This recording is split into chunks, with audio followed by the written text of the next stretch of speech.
A long time ago, Mr. and Mrs. Darling lived in London, England, with their children, Wendy, Michael, John, and their sweet dog, Nana. Wendy was always telling her brothers stories about a magical place called Neverland, where a magical boy named Peter Pan lived. No one ever grew old in Neverland. It was full of mermaids, Indians, fairies, and some wicked pirates, too. One night, as Wendy told her brothers a bedtime tale of Neverland, magically, Peter Pan and a magic fairy appeared. Peter Pan wanted Wendy to come with him back to Neverland and never grow old. She agreed, as long as her two brothers could come too. The magic fairy sprinkled her fairy dust to help them fly. And soon, Peter Pan had taught Wendy, Michael, and John how to fly. Back in Neverland, Captain Hook was searching for Peter Pan. He was going to capture him once and for all. Peter Pan took Wendy to the Mermaid Lagoon, while Michael and John went off exploring with Peter Pan's friends, the Lost Boys. In the meantime, Captain Hook had taken Tiger Lily, Peter Pan's friend, prisoner. The captain demanded that Tiger Lily tell him where Peter Pan's secret hiding place is. Mr. Shmee, Captain Hook's helper, was a bad person, and he helped Captain Hook put Tiger Lily in danger. All of a sudden, Peter Pan flew in and rescued Tiger Lily from Mr. Shmee and Captain Hook. He rescued her just in time. Captain Hook had another plan. Mr. Shmee would find the magical fairy, and she would help them find Peter Pan's secret hiding spot. Mr. Shmee found the fairy, and she was willing to help because she had become jealous of Wendy. And Captain Hook promised to leave Neverland and kidnap Wendy to take her with him. Because of the promise, the fairy showed Mr. Shmee and Captain Hook on a map where Peter Pan's secret hideout was. Immediately, Captain Hook said, "Thank you, nice fairy," and then locked her up in a cage. The captain and his crew found the secret hideout and captured everyone but Peter Pan. Captain Hook lowered a bomb into the hideout to blast away Peter Pan. But meanwhile, the fairy had escaped to warn Peter Pan about the bomb. The bomb went off, but Peter Pan and the fairy escaped. But Captain Hook had no idea about that. Happy with his prisoners, Captain Hook loaded them on his ship. He gave them all only two choices. "Become pirates or walk the plank," said Captain Hook. Wendy bravely said, "We will never join you," as she slowly walked onto the plank. She stepped off the end and vanished into thin air without even a splash. Michael and John looked on in fear. All of a sudden, they all heard Peter Pan's voice. He had saved Wendy by catching her before she splashed into the water. A great battle started between Peter Pan and Captain Hook. Peter Pan won the battle and threw Captain Hook overboard. The ship was now Peter Pan's. Peter ordered his crew to sail the ship to London to take Wendy, John, and Michael back home. Peter Pan knew Wendy and her brothers had to return home. Wendy and her brothers were so happy to be returning home to London. The ship reached Mr. and Mrs. Darling's home and dropped off Wendy, Michael, and John. Peter Pan and his friends were not ready to grow up just yet, so they turned the ship around to sail back to Neverland, with Peter Pan and the fairy too. Wendy and her brothers waved goodbye from their window as Peter Pan and his ship sailed out of sight towards Neverland. Wendy knew in her heart she must start to grow up soon. But no matter how old she got, she would never forget her wonderful adventures in Neverland with Peter Pan and all of his amazing friends.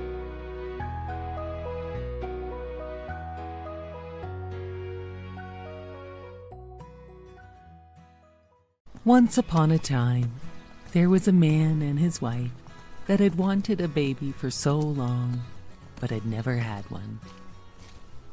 One day, the wife gave her husband the awesome news that they had waited so long for. They were going to have a baby. They lived in a house overlooking a big garden full of fresh vegetables and flowers. Sadly, the garden was protected by a high wall with barbed wire on the top. The mighty witch who lived there wanted no one in her garden. Everyone was very scared of the mighty witch. One day, the wife was so hungry for the fresh radishes. She saw them growing in the witch's garden, but she knew she could not have them. Although she really, really wanted them, she thought she might die if she did not have them. Her husband worried so much about her. She told him, "I think I will die unless I can have some of those radishes that grow in the witch's garden." Her husband waited for nightfall so he could climb over the wall to get her some of the witch's radishes.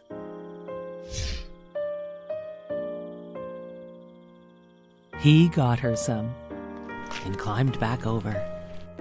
She made a big radish salad, and it made her feel so much better. But she knew she wanted more radishes. So her husband snuck over the wall at night to pick more radishes. As he was climbing back over the wall, the witch was standing right below him. "How dare you steal my radishes?" said the witch. "My wife thought she would die if I did not get them for her. I am very sorry." "If this is true," said the witch, "you can have all the radishes you want, on one condition. You must promise to give me your child to raise as my own." The man was so scared he agreed to whatever she said just to get away. When the beautiful child was born, the witch came and took her away, just as she had threatened. She named her Rapunzel, which means radish. Rapunzel grew more and more beautiful every day, and on her 12th birthday, the witch locked her up in a high tower deep in the woods. The tower had no stairs, no door, only a small window. Rapunzel had beautiful long hair that had never been cut, and when the witch wanted to go up to see her, she would cry, "Rapunzel, Rapunzel, let down your hair." The witch would climb up her hair to see her. This went on for years. One day, a prince was riding by the tower and heard Rapunzel singing. He looked at the tower but had no idea how to get in, so he left. But he came by the next day and saw the witch crying, "Rapunzel, Rapunzel, let down your hair." And he saw the beautiful girl who sang, let down her hair for the witch to climb up to see her. The prince returned at dusk and cried, "Rapunzel, Rapunzel, let down your hair." Rapunzel could not believe it when the young prince appeared, and it was not the witch. They fell in love at first sight. They made a plan for Rapunzel to escape. The witch found this out and cut off Rapunzel's hair and hid her away far from the tower. That night, the witch waited for the prince. He cried, "Rapunzel, Rapunzel, let down your hair." The witch threw out Rapunzel's hair, and he climbed up. To his surprise, it was the witch, not Rapunzel. The witch cursed him. "You will never see again." And with that, he was blind. For some time he wandered the forest, hoping to hear Rapunzel singing again.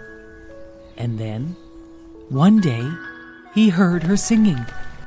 He followed her voice and found her. They hugged and Rapunzel cried, so happy to see him again. One of her tears fell on his face, and a miracle happened.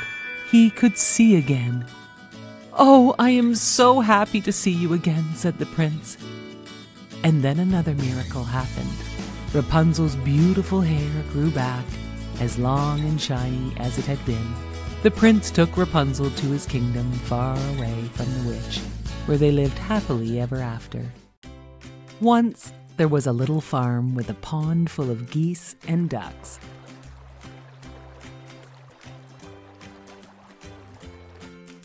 On a fine spring morning, a mother duck felt her eggs start to crack beneath her. One by one, all the eggs broke open, with each new baby duckling cuter than ever. Until the last egg broke open. The duckling did not look like the other cute little ducklings. He was gray and clumsy and way too big.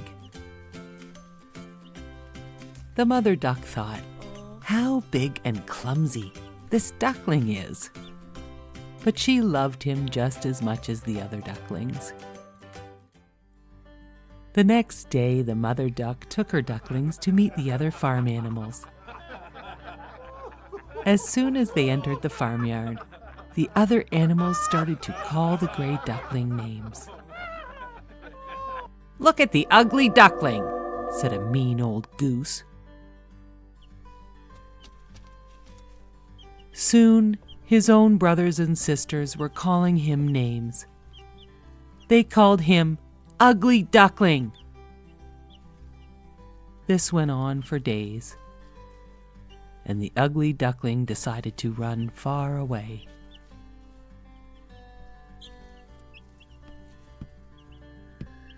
He ran deep into the field. He finally came upon a pond full of geese.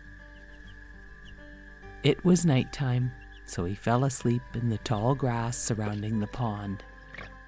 In the morning, the ugly duckling was just about to meet the geese when they were scared by a hunter and his dogs.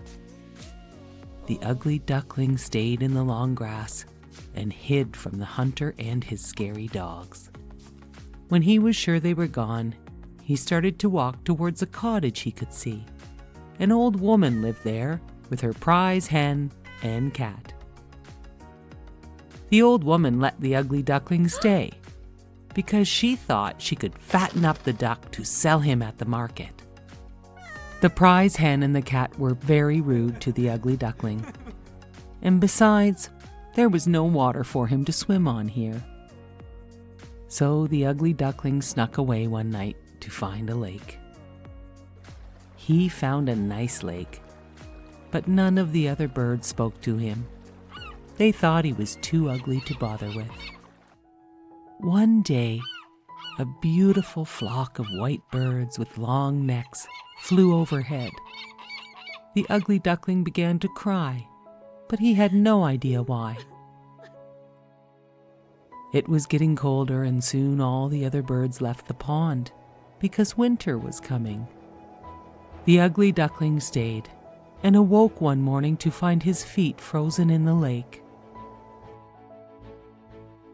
A nice, kind farmer found the ugly duckling and saved him. He thought he would be a nice house pet for his children, so he brought the ugly duckling home. His wife and children were not very happy with the ugly duckling, and so the ugly duckling snuck away to find a new home. It was winter, and the ugly duckling found a spot on a pond's edge. He built a nest. He was safely hidden to snuggle away the whole winter. Finally, spring arrived, and the pond thawed. The ugly duckling spread his wings. He found his wings grew very strong during the winter. The ugly duckling landed gracefully on the lovely pond. Just as he landed, he noticed 3 snowy swans near the pond's shore. He felt the same way he had the first time he saw them fly overhead. The ugly duckling slowly swam over to meet the swans. And then, as the ugly duckling swam, he noticed his own reflection. What do you think he saw? His own reflection was that of a beautiful white swan. You see, over the winter, the ugly gray duckling had grown into a beautiful, white, graceful swan. And he was the most beautiful bird of all. The new swans welcomed their new swan friend. The swans were so very nice to the ugly duckling, who was now a stunning white swan.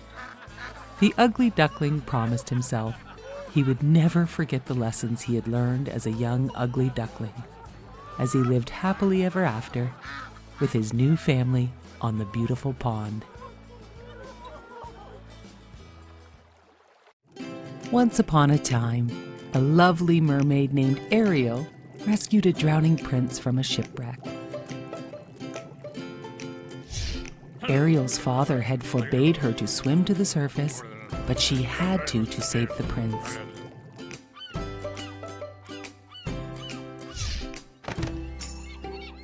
Ariel wanted to be part of the human world so badly. Somehow she would find a way. As she touched the prince's face, she wished with all her heart that she could stay on the beach and dance with this man of her dreams. As the prince lay unconscious, she sang to him. "What would I do to see you smiling at me?" she sang. Her father's trusted friend tried to convince Ariel that being under the sea was her home, and she would be much happier living her life there instead of the human world.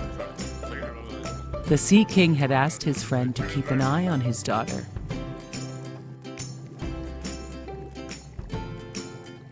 But despite all the king's friend's efforts, he could not convince her because she was in love with the prince. The fish, her only best friend, was the only one who understood her. Her fish friend surprised Ariel with a statue of the prince that had sunk with the shipwreck. "Oh, thank you so much, my friend," Ariel said. "The statue looks exactly like him." Just then, her father, the Sea King, found Ariel in her secret grotto with her collection of things from the world above the sea. He destroyed all of her treasures in an attempt to protect her from the dangers of the human world. Ariel was so upset. Oh no. She sought out the help of the Sea Witch. The Sea Witch made a deal with Ariel.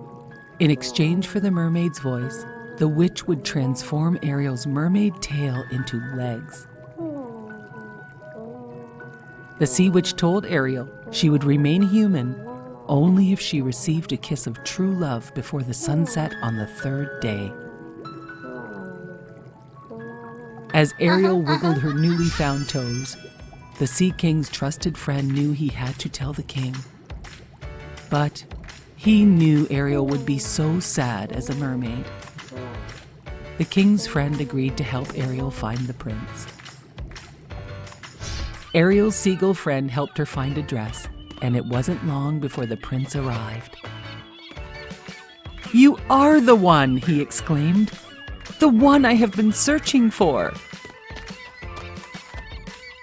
Ariel nodded but could not speak. "But the girl who rescued me had the most beautiful voice," said the prince. "Perhaps you are not the girl I have been searching for." Still, the prince helped her to the castle, and they had dinner that night. Ariel made the prince laugh for the first time in weeks. He showed her around his kingdom the next day and was enchanted by her enthusiasm for everything, from horses to puppet shows. The prince thoroughly enjoyed Ariel, and that night they went for a quiet, romantic boat ride. As the prince leaned in to kiss Ariel, the sea witch made her pet eels tip the boat. Then the sea witch hypnotized the prince and transformed herself, pretending to be his mysterious dream girl. She arranged a wedding right away to make sure all of Ariel's plans would fail. Ariel's seagull bird friend gathered all of her ocean friends to help Ariel defeat the sea witch's evil plans. Her friends fought the sea witch and won, and Ariel's voice was restored. And the spell on the prince was broken. He realized Ariel was his true love, but it was too late, and Ariel was a mermaid again. The evil sea witch dragged Ariel back into the sea. But the strong prince would not lose his true love again, and he fought and destroyed the evil sea witch. The Sea King and his trusted friend watched. And the Sea King could see how much his daughter loved the prince. So he granted her wish to marry the prince. All of Ariel's great sea friends applauded as the prince and Ariel were married, and they lived happily ever after.